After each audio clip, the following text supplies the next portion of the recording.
Hi everyone, welcome to another episode of our podcast. Today we have Dane Dougan. He's the CEO of Autism NZ in New Zealand. Hi Dane, welcome to our podcast. Thank you for having me. Thank you for having me. Tell us a little bit about your journey from sports to autism. I've been with Autism New Zealand for 7 years, and in all honesty, when I took the role, I thought I was only going to be in the role for 3. I came when I had managerial experience in sport for 8 to 10 years, and I just remember one day thinking, working in sport's great. And at the time I had 2 kids myself, and I just felt like I wanted to work for an organisation that directly made a difference in the community, and an organisation that tried to help people. And the Autism New Zealand job came up, and I applied for it and got it. So I didn't know very much about autism when I started. I still don't think I am an expert on autism, and I don't think I ever will be. That's not necessarily my job. We have others in the organisation and others in the country that are. My job is to run an organisation and make sure that we provide the best support we can to our community, make sure we advocate as strong as we can for our community, and particularly going through hard times this year, like everyone, making sure we still survive. So, my job is really to coordinate all of that, make sure our staff are as happy as they can be, and provide the exceptional services we do. Wasn't what I expected to get into. I'm 43 now. I always wanted to be in sport. And I was lucky enough to do that quite young, I guess. I was a chief executive at 30. So that was exciting, made lots of mistakes, made some good decisions, made some bad decisions. You learn from those, I think, when you're young. And as I said, at the time, I had 2 kids. I've got 3 children now, and just really was looking for an organisation that made a difference. So I was lucky enough to get it. And as I said, 7 years later, I'm still here, and the board still seem to want me, and I still think we're doing a pretty good job. So it's exciting to be here. My background before that was I did a undergraduate degree in accounting, and I worked for PricewaterhouseCoopers for a year, and I really didn't like it. So I went back and did a master's in management studies. So I got a master's in management studies.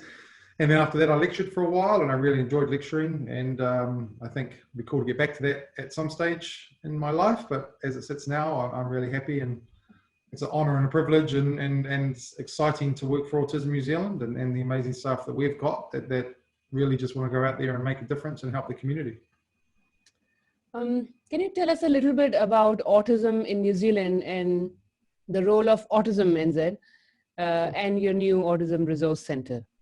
Sure. So definitely the opening of the resource centre this year was a long process and a big dream, and we got there, which was exciting. But to take a step back, I guess one of the cool things about Autism New Zealand, and probably autism in New Zealand, is that we tend to take more of a strength-based approach to how we interact with our community. So rather than focusing on deficits, we focus on strength. And a perfect example of that is our Way to Play program, where it's encouraging parents, carers, whānau, teachers, whoever is interacting with the autistic child, to focus on that child's strength. So if that child is really interested in dinosaurs, for example, how can we get them to learn maths while using dinosaurs?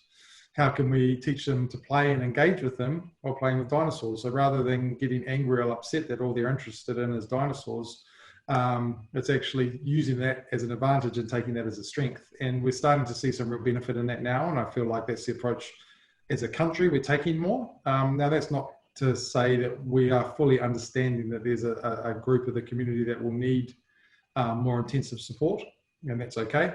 But our main approach to autism is to take an educational approach rather than a health approach. So to try to change the environment around the child or the adult, or anyone in the community really, rather than trying to change the person themselves. So the tools that I know you've created, Swati, as well, are really useful in that, because that provides those skills for our community to be able to function in society and be able to live the life they want to live. So that's the cool thing about what we do at Autism New Zealand. We're positive towards autism, whilst not minimising some of the challenges. Autism in New Zealand in general, I think, has its challenges. So, and I think this is pretty consistent around the world, is because autism goes across every facet of society, so it's not just in health, or it's not just in education, or it's not just in social development, or it's not just in the justice system, it's everywhere. It doesn't sit neatly with any one government department. So I think one of our biggest challenges in New Zealand is trying to have more of a coordinated approach to it. And whether that's through a health system, whether that's through an education system, whether that's through a social development system, I feel like it's not coordinated well enough. And I feel like that approach needs to change. So one of the big projects we're working on now is trying to see how we can smooth that journey for our community, which is a confusing and convoluted journey. Can you walk us through that journey a little bit of the early days, like when somebody, when a parent suspects that their child may need some additional support, what then? Sure. What would they do? So I can talk to you around what we think should happen and can happen, but this doesn't always happen. So I feel like this is a really important to state here that the system in New Zealand, albeit I think we take a pretty good approach for the most part, doesn't always work really well for everybody. And we think it needs to change. We think there needs to be systemic change in New Zealand, and that's what we're advocating for. Now, that's not to say that people aren't trying really hard. So we know that teachers do a great job, for example. So teachers do an amazing job. But I just feel like we don't always provide them with the tools and the toolkit to be able to best interact with our community. GPs, for example, do a great job, general practitioners, but there's no specific autism training for general practitioners. So how do we help them, again, give them the tools to help when one of their clients comes in? So essentially what we're working on right now is, one, how do we identify these children as early as we possibly can? Because as we all know, this is not rocket science or news to anybody. The earlier we can identify, the earlier we can intervene as a society, the better chance that person goes on to live the life they want to live. And that's the life they want to live. It's not up to for me or for you or for anyone to tell them the life they want to live. That's up to them. So the key, as we also know now, signs of autism, and there's research now showing it may even be earlier, but signs of autism start to show at sort of 12 to 18 months. So how do we pick that up? Well, we're currently working with Plunket in New Zealand, which is our child maternal system, where most, I think 95% of children go through the Plunket check, the child wellbeing check. And we've provided some professional development to about 250 to 300 Plunket nurses in Auckland and Wellington last year. And that was based on how do we pick up some of those early signs, because when children are being seen by the Plunket nurses is exactly when those signs potentially start to show. So that was extremely successful, and I want to give Plunket a lot of credit for that. They bought into that straight away. We couldn't do this without them. And the tool we've used currently is called AS Detect or Mosaic, which has come from the Trove University in Australia. And the tool is 80% accurate in identifying whether someone has autism or not. So it's one of the most accurate tools in the world, and we've already started to see some referrals coming through that Plunket pathway. So in a perfect world, what should happen was someone needs to pick up that that child is showing or acting differently than how you would expect the child to react or act in the neurotypical sort of path. So we think Plunket's the perfect place for that because they see so many kids at those key ages. So, and obviously parents can pick it up as well, and whānau can pick it up, et cetera, et cetera. So there is different avenues for this. But if we get it from Plunket, then our idea is that then they're referred directly to Autism New Zealand because then we can start helping that family early. If it turns out that that person doesn't have autism or that child doesn't have autism, that's 20% of the time the child won't. Nothing we do will hurt. Everything we do helps anyway. And just because that child's not autistic, there's probably still other things going on there that what we provide can help anyway. Putting that aside for a minute, so they come to us. As it sits now, having a diagnosis is still reasonably important. And in New Zealand, as you know, Swati, as well, and I don't know what it's like around the world, but they're trying to move away from, or they're looking at moving away from diagnosis as being the critical sort of trigger to support as to more a needs-based approach. So we're a little bit on the fence on that. I don't want, and I don't think anyone wants diagnosis to be an inhibitor to support. So you should get support regardless of whether you have a diagnosis or not, if you need help. So a needs-based approach is better, certainly.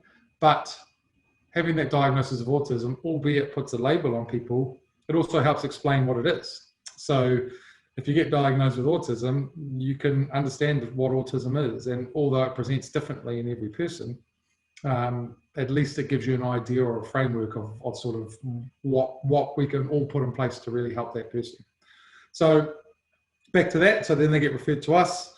Ideally then, we are looking at whether we've just done a whole lot of research on diagnosis and inconsistencies around the country of New Zealand. And what we found was once people get into the diagnosis process itself, it's actually, I think it was something along the lines of 50% of people felt the diagnosis process was quite clear once you're in it. And that stat's actually much higher than it is around the world. So that was a positive. It's still only 50%. So there's still 50% that didn't think it was clear, but 50% did. So what we want to try to do with that is say, okay, how do we make that clearer? So once they're in the process, it's not too bad because we've got the ASD guidelines, as you know, and those guidelines are actually really, really good, and they are some of the best in the world. We feel like the problem is that they're now sort of 15, 20 years old. How do we make sure that we communicate those guidelines to those people who need to understand those guidelines are there? So I feel like there's a communication issue that we need to work on. In a perfect world, and I don't know whether this will work exactly or not, one, we just need to smooth out the diagnosis process better. So whether you're in Auckland, whether you're in, which is the top of the North Island, whether you're in Invercargill, which is the bottom of the South, two completely different parts of New Zealand, the diagnosis process should be the same. So we're looking to see how we can standardize that process across the country. And it's not the same. We're hearing variable ways of people being diagnosed, whether it's a multidisciplinary approach, whether it's an individual approach, whether they go private or public, creates challenges in itself, which means the pathway then becomes different for everybody again. So ultimately, whether we do it ourselves, whether we train up a group of people who understand how to diagnose children under the age of 3, because that was part of the feedback we got was in New Zealand, there wasn't a lot of people that understood how to diagnose those children under 3. We have just started training people on the ADOS tool in New Zealand, which is exciting, and we've had a lot of demand for that. So Ministry of Health have been really good and really supportive of getting people along to that training. So we're really thankful for that, because that starts to make it easier for people. So one of our key roles is to train people up, provide them the knowledge, and this seems like a really good way of doing that, and a really good way that we can make a really positive and substantial difference. So that's exciting. After that, in New Zealand currently, once you go through this process, which currently sits generally with the child maternal health teams, the child developmental teams at the local district health boards, and again, it can vary within that, then you will get a needs assessment, which then looks at the needs of that particular child, or if we're talking about adults, if it's later in life of that adult. And then their needs are assessed, and then they get a package to help meet the needs of that particular person. And in New Zealand, we know, if you look at the most recent stats, and stats around the people diagnosed around the country, around the world vary, as you know as well, but if we use the stat of 1 in 59 people, which seems reasonably accepted now, that's a reasonably accurate stat, that you're talking 80, 90 to 100,000 people in New Zealand who are diagnosed with autism, and we know that only 8,000 are getting disability support services. So not everyone needs it, don't get me wrong, but more than 8,000 people do.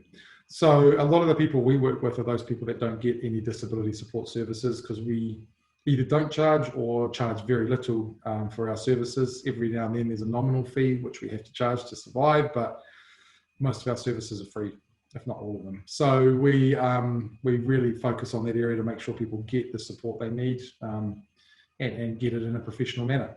So all that. So what we have done, and I guess I'm chopping and changing a bit here, but I think it all will make sense. So we need to look at how we can identify children earlier. We need to look at how we can get a more consistent process for diagnosis. And then we need specific autism early intervention programs. And we were lucky enough last year to bid for and receive funding from Ministry of Education for a New Zealand first autism specific early intervention program. You might not even know this, Swati, actually, but we called it Early Steps, and it's only in Auckland, which is it's our biggest population area in New Zealand. And it's for 40 children.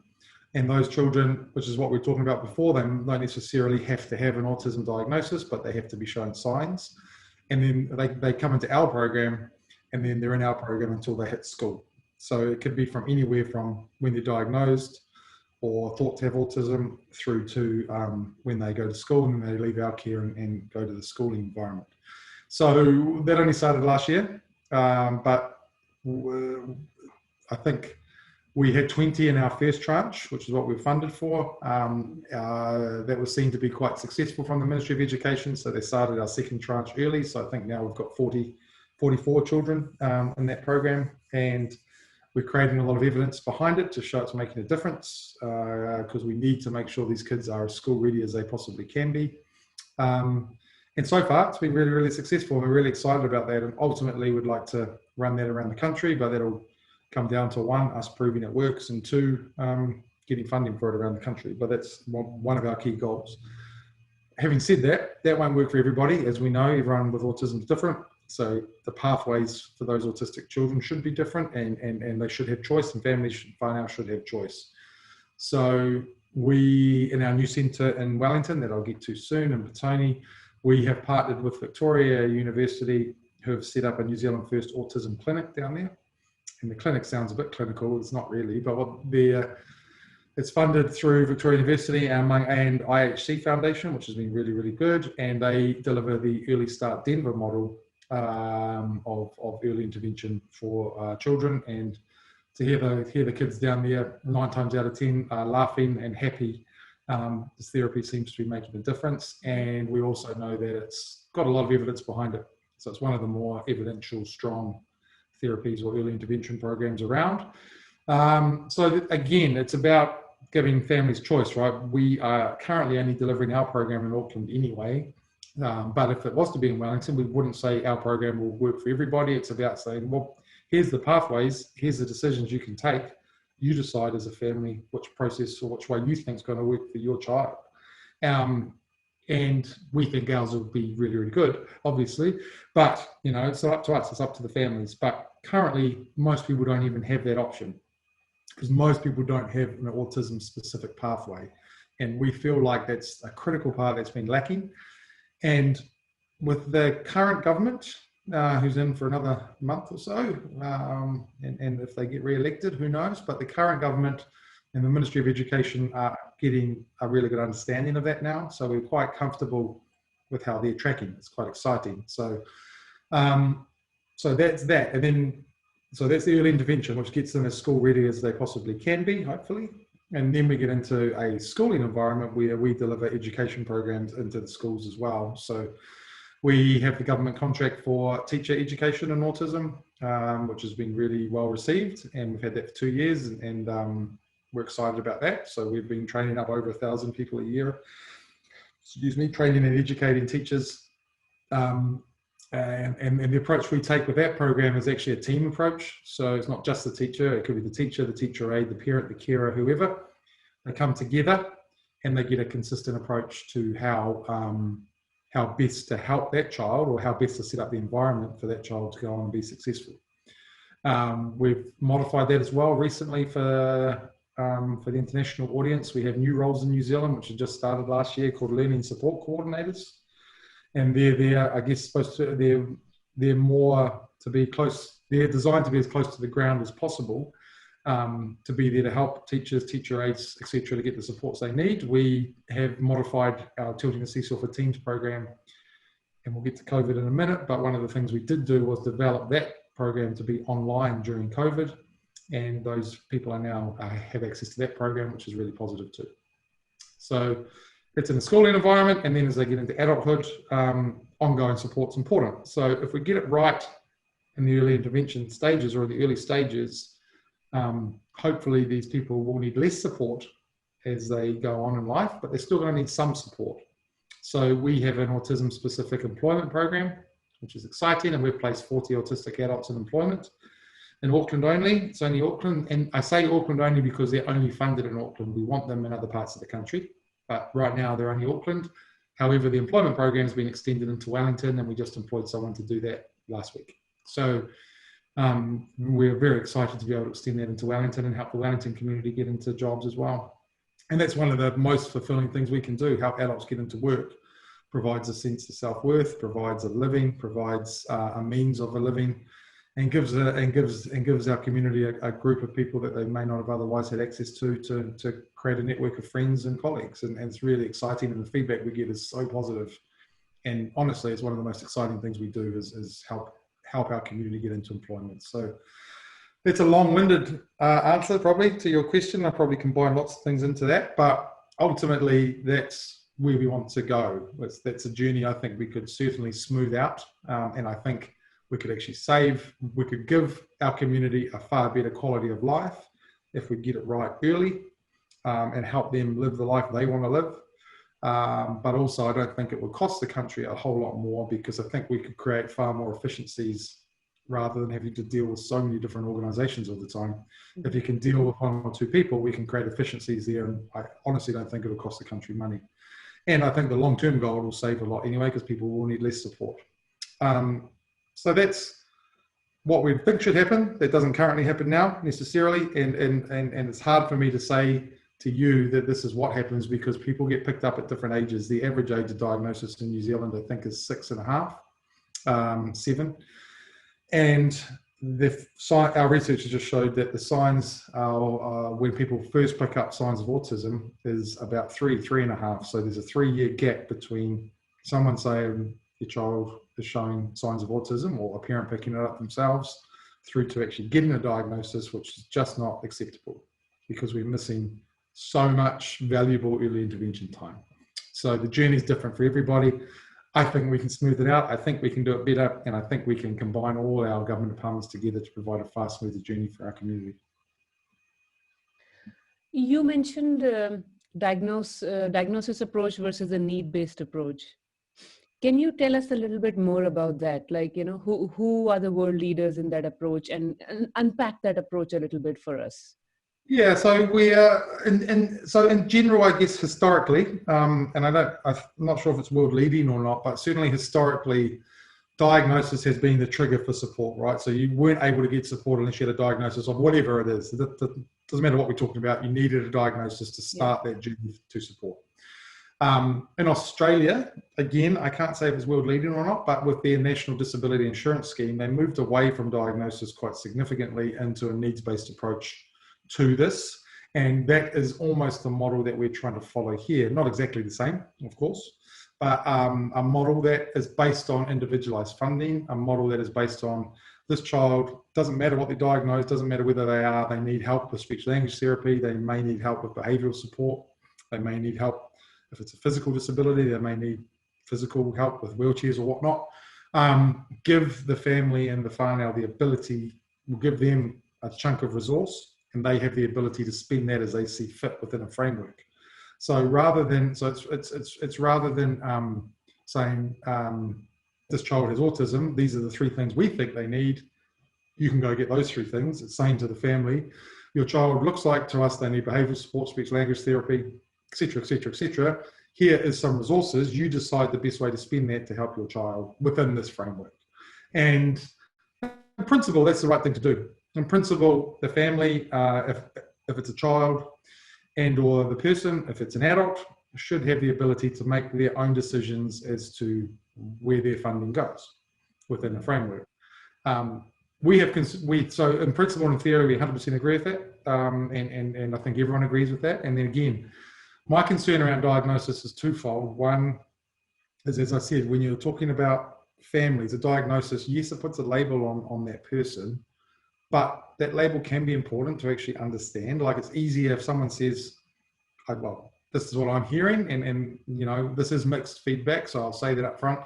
And as I said, we're a little bit on the fence with this. I'm not sure whether I think diagnosis is still important, but we don't want diagnosis to stop people getting support. So diagnosis is important because it gives you as a carer, as a family, as a parent, the ability to understand more what is happening with your child, I think, rather than saying your child has these 3 or 4 different needs. I don't think that's as effective from a understanding perspective. When I talk to adults about it, and you'll know this as well, Swati, adults are generally diagnosed far later in life. I because they're adults, but getting a diagnosis for adults is harder than getting a diagnosis for children. Yeah. And our research found that as well. And I asked a few adults this, and again, this is not scientifically based, but I asked a few adults whether it was important that they got their diagnosis at age 60. And they all say to me, everyone I've said it was one of the most important days of my life, because it put my whole life into perspective. I understood why things were the way they were for me, and slightly different for me. Not worse necessarily, not better necessarily, just different. And for them, that diagnosis was a really important day and really clarified and helped them understand who they are. So I understand the thinking behind not having a label. I understand the reasons for looking at more the behavioural side of it. And I agree with that. But I also don't think we want to shift away from diagnosis completely for those reasons I've just said. So the model's coming from Australia. I think around the world, there's a shift away from diagnosis in general and more to needs-based approach to support. And again, you can't argue that it's a good thing, but the diagnosis, as I said, can help people understand their own circumstances better. And we need to be careful if we were to just, I think, if we were just to remove that, we need to be careful. I guess it doesn't have to be mutually exclusive. It's just that the need-based, the help should not be dependent on diagnosis probably. So you do the diagnosis on one hand and you use the need-based approach to provide the required assistance. Yep. And as we know, autism, there's no known cure and no known cause, and we don't advocate for either of those things. Very clearly, we don't. So just make that very, very clear. Yeah. But because of that, autism doesn't go away. So the important part is, you know, you can get diagnosed whenever, as you are right, as long as you're getting the support and the help you need. It doesn't really matter. Mm-hmm. You mentioned national autism guidelines, and you said they're about 15 to 20 years old, but they're still pretty good. However, a lot has happened, a lot of research has happened in the last 15 years. Can you tell us some of the pros and cons of the national guidelines? Like what are the good things and what's missing? Yeah, so from what I understand, they are and still are a very comprehensive guide to help clinicians and to help people in the diagnosis process. So the guide's very clear. It also talks about what the best types of supports are for people. And once again, I premise that by saying it's really hard to generalize with our community. So what's going to work for one person could be the complete opposite for the next. But one thing that did come out of those ASD guidelines, and we certainly still feel is critical, is education and training of the people around the person was the number one thing that people wanted. And I don't think that's changed. So I think having people, whether it's carers, teachers, whatever, understanding autism, understanding their child, and figuring out how to set up an environment that's going to work for that child is still the best way forward to start with. That's not to say that they won't still need some type of medical intervention. Of course, there's possibility they may, whether that be speech language therapy, whatever the case may be. And for a small percentage, it could mean quite intensive medical care. But overall, for the bulk of our community, education and training and getting the environment right is what is the most successful. We've still got the most evidence behind it as being the most successful. The ASD guidelines we have in New Zealand, there is a living guidelines group as well. So each year they pick a topic to update the guidelines. So I think that's a positive. It's not just a static document. It changes regularly. From memory, one was around females in diagnosis, because as we know, females or males are four times more likely to be diagnosed than females. There's still no evidence one way or the other to suggest whether that's an actual thing or whether that's just the tools are more geared towards males. I know a lot of work is going on in that area. However, I guess it's probably starting to be generally accepted now that females can be a bit better at camouflaging their autistic symptoms or signs, which means they go through life being undetected, and that can be quite challenging. Camouflaging, I think, is the term people use, and that can be exhausting. So trying to figure out or trying to do what other people are doing to fit in, and then when you go home, you finally get to relax because it's not who you are, can be exhausting for people and can create quite a lot of mental health issues as well. So I'm glad there's research going on in that area. I'm not the expert, so I don't know whether the 4-to-1 ratio is right or wrong, or whether it's just the nature of the environment we operate in, where because males have been diagnosed more, the tools and the systems are set up more for males. But it's, they looked at that last year. I think this year they were looking at. I can't quite recall. But every year they look at something.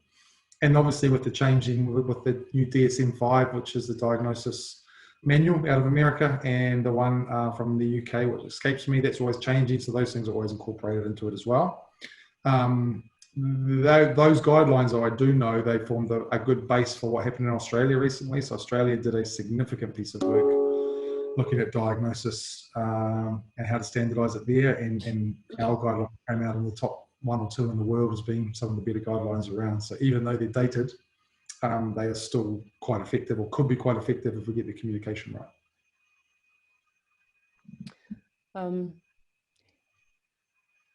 Can you share with us a little bit about the struggles and the challenges of people with autism and their families, the caregivers, parents in New Zealand? You mentioned a little bit earlier, like employment issues and all that, but maybe if you could, summarize and tie it all together here, the kind of struggles that people go through. Sure. So in New Zealand, so I guess firstly, as I said before, we do take a strength-based approach to it. So we try to look at the positives of what's going on with that child. Now, that's not to say we minimize some of the challenges that families and people have. So I want to make that clear as well. And the other one thing I haven't mentioned that we do, and this is where this is really important, is we've got a national infrastructure in New Zealand. So we've got 16 branches around the country, and that covers from the top of the country, Auckland, down to Invercargill, and we're trying to get in further north as well. But we've got 16 branches, and we interact with over 50,000 people a year. So we get a pretty good handle on what some of the challenges are. And a lot of the time, as I said, it's getting a diagnosis is a big challenge in New Zealand. So we hear stories regularly about people who go to a GP, and again, GPs are great at what they do, but they are general practitioners, right? So my end goal, we want to try to train them up as best we can in understanding autism as best they can, and some do it really well, but there's not a consistent approach to that. So how do we change that? But we hear stories regularly of someone going to the GP and saying the child's acting a bit differently, and the GP saying, no, it's fine, they'll grow out of it, or whatever the case may be. And they go to another one, just because they feel like something has to happen here. Something needs to happen. The parents know best, right, for the most part. So they go to 3 or 4 different doctors. They go down all these different pathways to get a diagnosis, and that's a challenging and an emotionally challenging process. So what we're trying to do in the early intervention stuff is hopefully going to, 1, speed that up a little bit, and 2, let GPs focus on what they do really well, because GPs do things really, really well. Like, they don't need to be an expert of autism. Others are. So how do we make that journey a bit smoother? And there's tools out there to do it now. So that's the first thing.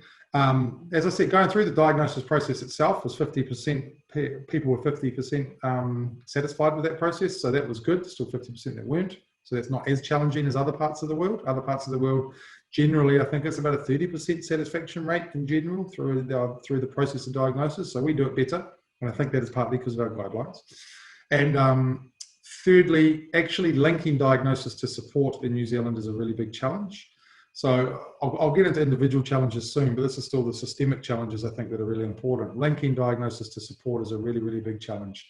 So, putting aside everything we discussed about before, about whether diagnosis is important or not, getting support in New Zealand can be really difficult. And as I said, only 8,000 people that we know of are getting any disability support services. So that creates challenges, and actually opening the front door just because you get an autism diagnosis really doesn't mean a lot in some areas. And our research showed that post-diagnosis support is not great in New Zealand. That's what our research has come back with as well. So we're trying to work with the Ministry of Health on that too. Because our kids are generally diagnosed, it can be picked up in a school. So they're already in the schooling environment. And one of the biggest challenges is making sure that, or how we ensure that our community get the education that they deserve and the education that everybody else gets. That's a really, really big challenge in New Zealand. And as I said, that comes down to training. It comes down to understanding. It does come down to putting more resources into the system. But at the end of the day, we need to give teachers and teacher aides who do an amazing job in New Zealand. They do such a good job. But we need to be able to give them the tools to be able to do the job as effectively as they want to. So a big challenge for us is making sure that there is that right training. And Ministry of Education, as I said before, are understanding of this. And I think they're definitely moving in the right direction. And they're definitely doing a good job in this space right now. So that's a real positive. if you take this back to a family level or an individual level, as we said, a lot of the challenges that we find that we hear from, it boils down to one thing, and that's our children being excluded. That's the biggest challenge we have. So, those who are really on the high needs, or those who have high needs, generally get that support. And that support can mean they can go to a specialist school, or they get AUS. So if they're AUS funded, they're in an environment that suits them. Everyone else has pushed through or tried to push through a mainstream environment, and that's not always going to work for our community. Everything I just said around, yes, if we trained up and resourced it properly, it's going to make it better, but parents still should have choice about what's best for their child and where they go based on informed advice. And it's just not the case. Like, I don't believe we have enough pathways for families to make the decision they think is best for their child, because it's always funneled through a mainstream system. And I premise that by saying that most of our community, our mainstream environment, will work well with the right teaching, with the right tools, and with the right training and the right supports, but not all of our community. So we need other choices and other options for people to get them ready to be integrated into the community as life goes on. So schooling is a really, really big challenge. And then as we look at adults, transition out of school and into employment is a really big challenge. So that's why we've been lucky enough to set up our employment program, and we're currently hopeful of moving into that transition space as well, coming out of school and into employment. So that's, I guess that's probably a little bit so high level, I guess, but that's some of the real challenges. And then how do we, wider than the schooling environment, you probably know, we work with Countdown and Kmart on quiet hours, and that's really cool. So, the feedback we've got out of that has been so positive, where people can feel like they can go to a place, not be judged, have all the potential sensory issues downplayed. So no music, this is in a Countdown environment, so there's no music.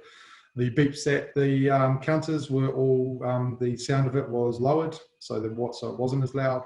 There isn't any deliveries during that hour. There's no stocking the shelves during that hour. There's none of that stuff. And we've done a little bit of training on their staff, not massive training, probably more awareness training. But we've done a little bit of training to say, look, even though you get this environment as well as you can, you still may have a meltdown in there. This is the best way to approach that. And I feel like that creates, some people would argue that's more exclusion because it's a particular hour of a particular week. We argue it's inclusion, and families can go to a supermarket, or adults can go to a supermarket and have a good experience, or as good an experience as anybody else, without feeling as judged as they possibly might do. So we still have a really big challenge of creating better awareness and understanding out there in the community in New Zealand. There's no doubt about that. And we truly believe that most people in New Zealand now have heard of autism, but I still don't think the understanding of autism is very good. So our next goal is to create a far better understanding of autism. We're about to launch a bit of a campaign around that soon, around telling positive stories. It's lots of parents who have an autistic kid love their child as much as anyone else, and want to play with their child as much as any other parent does. And they may have a few differences, but they still love them. So let's talk about those differences, and let's embrace those differences, and let's figure out how we create a society that understands that. Let's talk about COVID-19. Can you share with us some of the challenges that people with autism and their families have been facing post-COVID? Yep, certainly. So during COVID, I think for those that don't know, in New Zealand, we went down to a lockdown, which was a pretty severe lockdown to start with for 6 weeks, I think it was, 6 weeks, 7 weeks. A lot of our community, the feedback we got was they quite enjoyed that. So they were at home in their bubble with their family, and that was quite a good structured environment for them.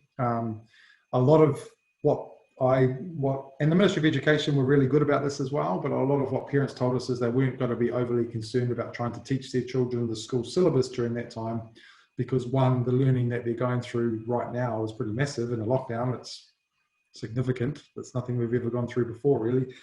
And, secondly,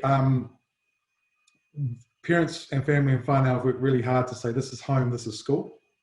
So to try to combine it all into one for our community could have more negative effects in the long run than positive. Because again, as you know, setting a structure around what a day looks like, minimizing uncertainty for that child, knowing they're going to school starts at 9 o'clock, finishes at 3, you come back home, is a really important thing. So a lot of parents said, we're not going to worry about that because it's just going to have too much of a negative effect longer term. So let's just enjoy our time together. And seemingly they did. We still got quite a few phone calls and still had people that needed help and strategies, and we were still available. One of the key, during lockdown, one of the hardest things we heard from families was a lot of people who were providing services just shut up shop because they couldn't operate remotely. And that will change. That probably won't happen again. I think everyone now knows how to work remotely. We were quite lucky that we were already in the cloud, so we moved. The actual physical act of moving from offices to home was reasonably straightforward, so we could still provide our services, and we just did them like this on Zoom or on other technology to make it as effective as we could. The biggest challenge post-lockdown, and this is directly post-lockdown, was transitioning people back into what life used to look like, or to the new normal, or whatever the right terminology is. So the challenge was minimizing uncertainty for kids in particular, and adults as well though, minimizing uncertainty for our community as you go into an uncertain environment. So we work quite hard with people around a lot of social stories around that, around understanding what's going to look like when you go back to school. There's not going to be assemblies. You're not going to be sitting in big classrooms anymore. It's going to be smaller groups of people. What does that look like? It's not going to be the same. It's not going to look the same. So that was the biggest challenge. Coming out of lockdown, things weren't going to look the same. When you went to work, if you're an adult with autism, it doesn't look the same as what it looked like before we went into lockdown. It's different. So what we try to help and provide with was, how do we minimize that uncertainty for them? So that was the biggest challenge, was transitioning people back. And then now we've just done a second lockdown, particularly in Auckland, going back again is now creating more challenges as we start to come out of that. So albeit people are starting to get a bit more used to it, it's still the same challenge, because it's going to look different again than probably what it did last time. So the biggest challenge is, how do we minimize uncertainty when we head into an environment that's very uncertain? That's the biggest challenge. And as you know, I think with all the research you've done, minimizing that uncertainty is one of the key things that we can do to create a far better environment and a far smoother transition for our community. So going forward, like you said, the new normal, or whatever may the right terminology be, going forward, this COVID is, here to stay for a bit. So other than transitioning to the new normal, what are the other things that might require more sustained support? So I think the first thing is how we actually deliver our supports. So there's no doubt now that we have to be able to deliver them electronically. So I think there's been some really exciting and cool things that people are looking at and how we do that. We're partnering with a group called Helper, where now certain types of therapy can be delivered via this app. So whether it's in 15-minute blocks, it makes it more affordable for families, all that type of stuff. He was developing that beforehand, and we were trying to work with him beforehand, but now it's sped that up, and I think that's the way of the future. So I think the way of the future is, how do we look to utilize technology whilst not replacing face-to-face, because face-to-face is still really important. The other, probably one of the really, really big challenges that I haven't mentioned, and this is one thing we need to work on moving forward, is for those who are in residential care. They weren't able to see their loved ones and their families during lockdown. And that was a massive, massive challenge for both the families and for the autistic adult or child in that particular setting. So we need to look moving forward about how we can change that and how we make that better, because that's not right and that's not fair, and we need to look at that. And the other thing that came out of lockdown and came out of the whole situation that I feel we need to improve on is how we communicate, because all of a sudden we had all these new phrases and all these new words that weren't very clear. Social distancing wasn't even a word, wasn't even 2 words in January, really, and now it's every second word. We use it all the time. Wearing masks is a massive challenge for our community coming out of lockdown, because of the potential sensory issues that you can have with wearing a mask. Because I'm not autistic, but I don't like wearing a mask. I'll wear it if I have to, obviously, because you have to. But our community, it's not as easy as that, right? So the whole sensory issue of wearing a mask, also not being able to see lips and facial expressions, can make it really difficult, not only for our community, for the deaf community as well. And our chairman is head of both the deaf schools in New Zealand, so he's having those same challenges. So I think the wearing of masks was always a bit of a concern for me, as I get the importance of it. But to force our community to wear a mask could be really, really challenging and could create some challenges. So we've been working with the ministry on that to figure out a solution. So far, it seems to be working okay. And there is, you in New Zealand, you have the right to self-decide if you should get an exemption for that. If you have a disability, I say that in inverted commas because autism is more of a difference than a disability, but you have the right to decide yourself, which I think is cool.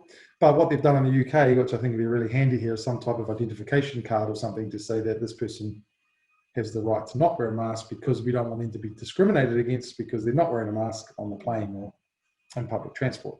So mask wearing, which seems like it's going to be here to stay for a while, that's a bit of a challenge moving forward. Going back to what I said before around those quiet hours and shopping, they kind of stopped for a while. So getting those, how do we now set up environments that are good for our community in a time where everyone's feeling quite uncertain and anxious.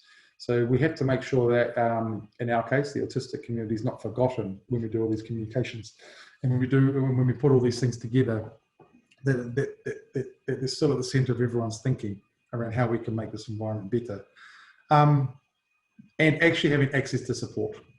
So how do you deliver some of the support that we deliver, which can be very hands-on in a social distancing environment, is challenging. So we have to really start looking at how we use technology better, I think. So that's lots of things. Hopefully that kind of answers it. Can you tell us what are some of the lessons that the world can learn from New Zealand in the way New Zealand has provided support to people with autism? Yeah, so again, I think our overall approach to COVID, clearly our health approach originally was good, and I think that really helped. I feel like one thing that was really handy, and this came through just because we had concerns about it, was that we as an organisation got some of our autistic community involved in the communication. So as I said before, the biggest issue, as we were about to go into lockdown, I spoke to a number of providers and they all felt the biggest issue was, how do we communicate this in plain English to the autistic community who may not understand what these new phrases mean? And I managed to contact the ministry through our human rights group, and we got involved in making sure the communication was as plain English as possible and as clear as possible. Because again, Swati, as you know, when you're developing the tools that you have, that clear communication is key. You know, there's no making sure that it is that there isn't any grey areas in the communication, that it's very clear, is one of the most important things we can do. So we did that, and we did that quite successfully. I feel like one thing that needs to be improved on, though, I felt like in New Zealand we did, albeit a lot of the COVID cases did come in retirement villages. We protected our elderly quite well, and I feel like we didn't protect the disabled community as well. And I feel like as we go into lockdowns moving forward, that's changing a bit more through advocates in the sector who have advocated for the fact that we still need to go and be able to see our children. It's going to be harder. It's going to make it harder. Can we extend our bubble? Those type of things to those areas need to be looked at.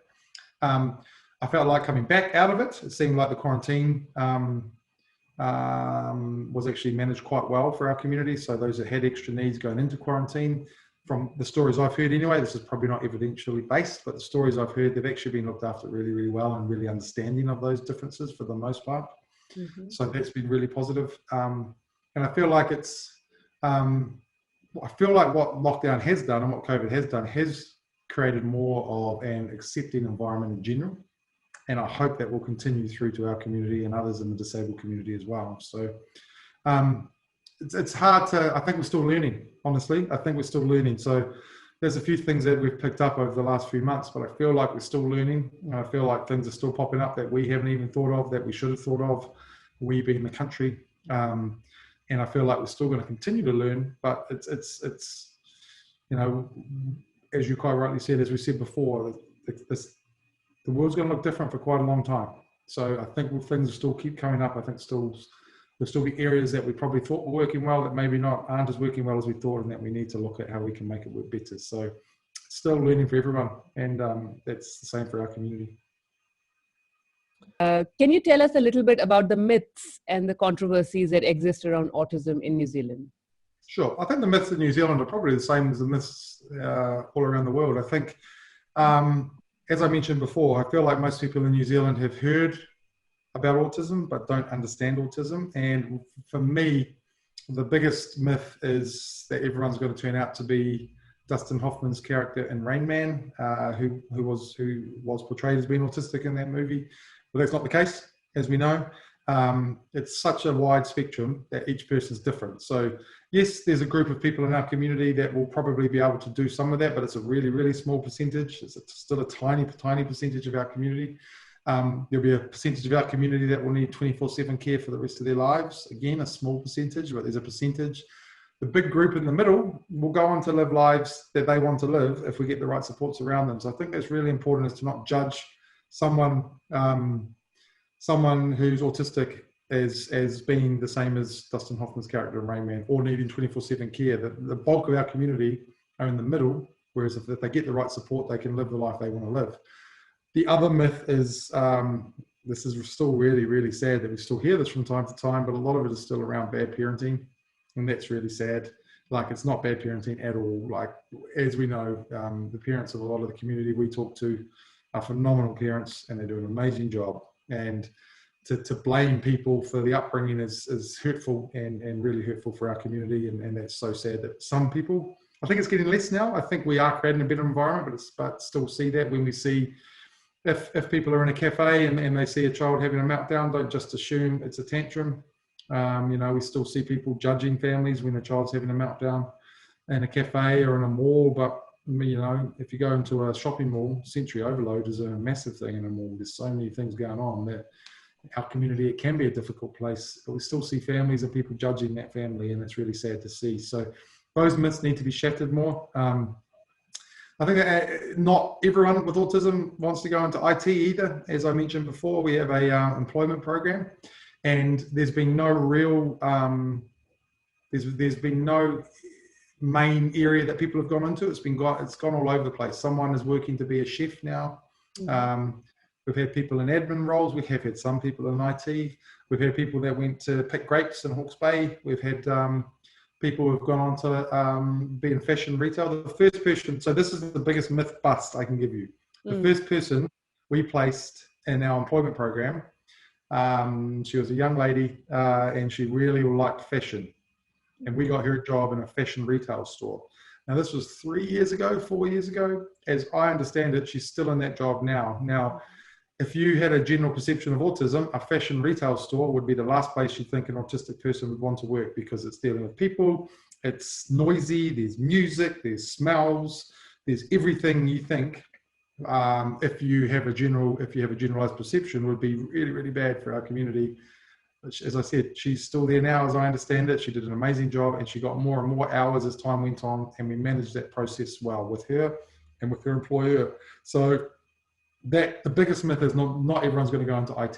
They're going to go into whatever they're interested in. And yep, some will be interested in IT, but that's not everyone, and that's a myth that we definitely want to bust. Also, a myth is that autistic people don't have emotions or don't show empathy. They do. They just show it in a different way.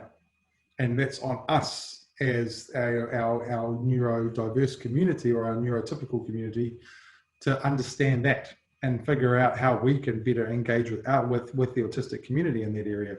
Of course, they want interaction. Everyone wants interaction with people. Everyone wants friends. Everyone wants that type of stuff. So don't just assume because they're autistic they don't want that. They just don't. They may not know how to communicate they want that. So how do we create an environment where people are understanding of that more? There's so many myths that we should bust, but those are probably some of the key ones, and I think they're the same around the world. I don't think we're any different in New Zealand, really, other than the fact that I think we are starting to become probably more accepting than some areas around the world. I feel like as a society we are more accepting of difference anyway, and I feel like that is now starting to trickle down to the disabled community as well, which is great. So, do you want me to mention the resource centre quickly? Yeah, sure, go ahead. If you like. So we started, so it was a long time ago. We always wanted to build something that was specific for our community, because there's nothing like that at all in New Zealand, and very little. When we first started looking at it, we didn't think there was an autism resource centre like this around the world. I can't confidently say there's not, but we know there's not one in Australasia. This is the first of its kind in Australasia now. where we've built something in Wellington, Batoni. It'd be great when you're back in New Zealand to come have a look at it. And what it is it's a place that's been built specifically for our community. So what we've got is, rather than on the doors, for example, it has what the room is, but there's also a visual. So rather than just saying this is so-and-so room, it's got a visual of what the room is actually designed for. So whether it's a meeting room, we've got a physical therapy space in there. So, there's a visual of the physical therapy space rather than just the word physical therapy space. And we don't have a waiting room because our community don't like waiting rooms, we were told early on. So we have a transition space where people can have time in there. They don't have to hurry. So it's not coming in and out and hurrying in and out. If what we are about to put in there, we don't have it yet, there'll be an iPad in there that will have a countdown. So you can take the child in there and say, Johnny, we are going to go in 5 minutes. Here's the visual to show. Here's the countdown. When the clock hits 0, we have to leave. And that's been working really effectively. We've got adjustable lighting in all the rooms where a service has been delivered. So again, as we've talked about throughout this whole podcast, one size doesn't fit all. So some of our community might like it really, really bright. Some of our community might like it really, really dull. So we can change it. It's adjustable where those rooms are where it's being delivered. As I mentioned before, the autism clinic through Victoria University is being run out of there. And what we have is one-way glass where children can play uninhibited and people can observe. So over time, they can play without knowing they're being observed. That doesn't happen straight away. That takes time because our community know that people don't just disappear, obviously. But over time, they forget, and over time, they play, and you can get a real true feeling and a true feel for what's actually happening. And each of them, in the transition room, in each of those rooms, we've got little nooks where if someone's feeling overwhelmed, they can go into that nook and kind of cuddle up and feel happy and feel comfortable. We've got weighted blankets there. We've got all the things that people need. We've got quiet spaces. So we've got a breakout room for both adults, one for adults and one for children, 2 separate rooms. And they have sensory plaques on the wall where you can play, you can touch. If you're feeling like you need to feel, if that helps you come down a little bit, you can do that. So we've created a space that is unique for our community, and ideally we want to do that all around the country, but this took 5 years to get here. So, but now our goal now was to tenant it with more service providers. We have 2 tenants, which is great. And we want to tenant it with more service providers to create a one-stop shop multidisciplinary approach to support for that particular community or that particular person. So we're really excited about that. And once we get a working model in place and once it's working a bit more, we really hope to be able to build others of those around the country. So we opened it in February, which was really exciting. We had a formal opening with ministers and the local mayor, which was cool. And then the Saturday after, which we had a family day or an open day, and we had over 500 people that came along, which was phenomenal. There's so many people and way more than what we thought. And the feedback primarily was, it's so cool that we've built something that's specific for our community. There may not be a use for everyone that came along, but they're really excited that it's there and they know that they can go there if they need to and talk to someone about what's going on, and that's exciting. So yeah, we're very proud of that, and we hope we hope we can build more around the country and get used. We're probably going to have over 5,000 people using it this year, and even with lockdown, it's a big chunk of people who are going to come through. So we're comfortable at the end of this year we can prove it's been working, and we can look to build others. Just as I said, I just talk. Hopefully it's useful, and hopefully people find it useful. No, this is very helpful. This is very helpful. Thank you so much for your time. I really appreciate. Anyway, good luck over there. Hopefully everything's well. I'm sure it's not easy, so look after yourselves, and we'll catch up soon. All right. Thank you so much. All right. Bye-bye. Bye, Dane. Bye.